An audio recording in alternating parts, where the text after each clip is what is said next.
اس کو تو قتل ہی کہیں گے۔ اسلام آباد میں ریس لگاتی لینڈ کروزر نے 8 شہری کچل دیے، 4 ہلاک ہو گئے۔ بڑا ہی افسوسناک واقعہ ہوا۔ پھر یہ گزشتہ رات کا واقعہ ہے اور اس کے خلاف پھر 12 کہو اٹھال چوک میں احتجاج ہوا۔ احتجاج کے باعث مری روڈ اٹھال چوک پر ٹریفک کی روانی متاثر ہوئی۔ پھر اس کے بعد جی یقین دہانی کروائی گئی کہ گرفتار کیا جائے گا، ایکشن لیا جائے گا۔ پھر اس کے بعد یہ احتجاج ختم ہوا۔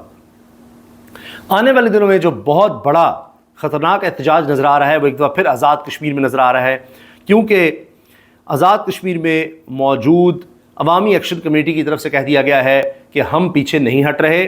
9 جون کو انہوں نے لانگ مارچ اور احتجاج کی کال دی ہوئی ہے۔ حکومت کی طرف سے، حکومت آزاد کشمیر کی طرف سے، حکومت پاکستان کی طرف سے ان کو کہا گیا کہ آپ مذاکرات کرتے رہیں اور ساتھ ساتھ احتجاج کی کال واپس لے لیں۔ اس پر انہوں نے انکار کر دیا۔ انہوں نے کہا جب بھی مذاکرات کی بات ہوگی ہم آئیں گے، ہم بیٹھیں گے عوامی ایکشن کمیٹی کے لوگ، لیکن احتجاج کی کال واپس نہیں ہے۔ احتجاج کی تیاریاں پوری طرح سے جاری رکھیں۔ وہی لانگ مارچ جس طرح سے پہلے ہوا تھا، اس میں ہلاکتیں بھی ہوئی تھیں لیکن پھر مطالبات مانے گئے تھے۔ باقی کا کہا گیا کہ جی ہم آگے چل کر اس پر معاہدے کے لیے مذاکرات کریں گے۔ اب وہ نتیجہ خیز ثابت نہیں ہو رہے۔ اس میں مین کچھ چیزیں تھیں، بجلی اور آٹا سستا کرنا وہ ہو گیا تھا، دیگر یہ تھا کہ جی مراد ختم کی جائیں اشرافیہ کی اور اس میں حکومت کے لوگوں کی، وہ نہیں کیا گیا۔ حتیٰ کہ ان کے لوگ اتنے محتاط ہیں کہ پی سی میں مظفر آباد میں ان کو کھانا جو بھی آفر کیا گیا بڑا لیوش قسم کا، انہوں نے وہ ان کا کھانے سے انکار کر دیا کہ ہماری اسٹرگل تو اسی کی اشرافیہ کے خلاف ہے اور ہم جا کر اس طرح کے کھانے کھا لیں حکومتی کمیٹیوں کے ساتھ بیٹھ کر۔ تو انہوں نے کہا جی ہم باہر جا کر کھانا کھا لیں گے۔ یہ ایک الگ قصہ چل رہا ہے۔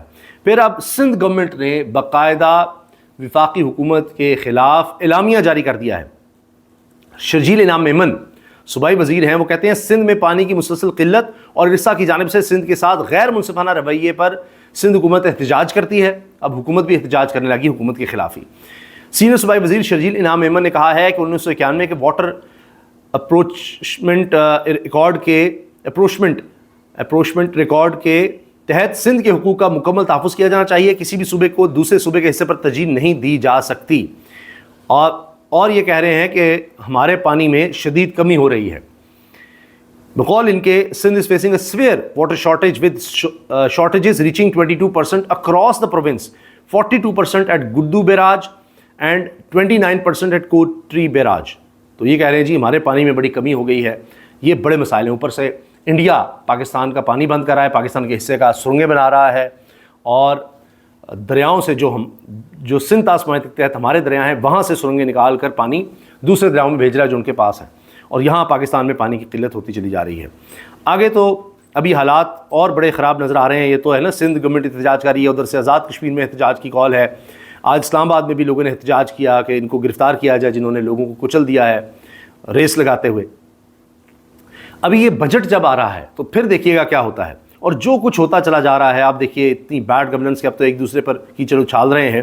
اس پر مجھے بڑا اچھا کمنٹ لگا محسن حجازی صاحب کا۔ یہ لکھتے ہیں جو حالات ہیں میرے خیال میں تو یہ حکومت خود کہے گی کہ یار خدا کا نام مانو، کوئی ہمارے خلاف تحریک عدم اعتماد لاؤ، اور نہیں تو سپریم کورٹ میں ہی کوئی پرچی ڈالو، کچھ تو کرو ہمارے خلاف، ہماری جان چھڑاؤ۔ کیونکہ ان کے اپنے لوگ یہ کہہ رہے ہیں کہ جی وزیروں کے پاس تو طاقت نہیں ہے، پرائم منسٹر ہاؤس سے چیزیں چلائی جاتی ہیں، کچھ خبر دے رہے ہیں جی نہیں جی وہ وزیر سے ہم نے بات کی تو وزیر کہتا ہے نہیں جی پرائم منسٹر ہاؤس بھی کیا اوپر بھی کچھ ہاؤسز ہیں وہاں سے چیزیں چلائی جا رہی ہیں، ہم بے اختیار ہیں، ہم تو صرف وزارت لے کر بیٹھے ہیں۔ تو چھوڑ دیں جان، یہ گاڑیاں تنخواہیں یہ لینے کے لیے وزیر بنے ہوئے ہیں، بس اختیار نہیں ہے، کچھ بھی نہیں ہے، تو بس یہ بہانہ بنایا ہوا ہے جی وہ ہمارے پاس اختیار نہیں ہے، ہم سے پھر آپ کیا مانگتے ہیں، لیکن وزارت چاہیے۔ IMF کی حکومت کو GST بڑھا کر 19% کرنے کی تجویز، سولر پینل اور الیکٹرک گاڑیاں مہنگی ہونے کا امکان، ہر چیز مہنگی ہونی ہے۔ اسی لیے محسن حجازی صاحب نے بڑا خوب جملہ یہ لکھا ہے کہ حکومت تو ایک طرح سے اب خود کہے گی ہمیں نکالو، کیونکہ ہمیں نکال دیا جائے گا تو ان کا خیال ہے کہ شاید جس طرح ہم نے عمران خان کی حکومت کو گرایا تھا تو اس کی پاپولیرٹی اتنی زیادہ بڑھ گئی تھی، ہمیں کوئی گرا دے گا تو ہمارے پاس کوئی بہانہ تو ہوگا، کوئی ایک وکٹم کارڈ تو ہوگا مظلومیت کا کہ جی ہم نے آگے کچھ کر دینا تھا تو ہمیں نکال دیا گیا۔ کچھ اسی طرح کی واردات ہم سے ہو جائے، ہمارے ساتھ ہو جائے، کیونکہ جو ان کی ڈلیوری ہے، جس طرح سے مہنگائی، بے روزگاری، عدم استحکام پھیلتا چلا جا رہا ہے، حکومت جانے کے بعد یہ اشرافیہ، یہ حکمران خاندان یہ پاکستان میں نہیں ہوں گے۔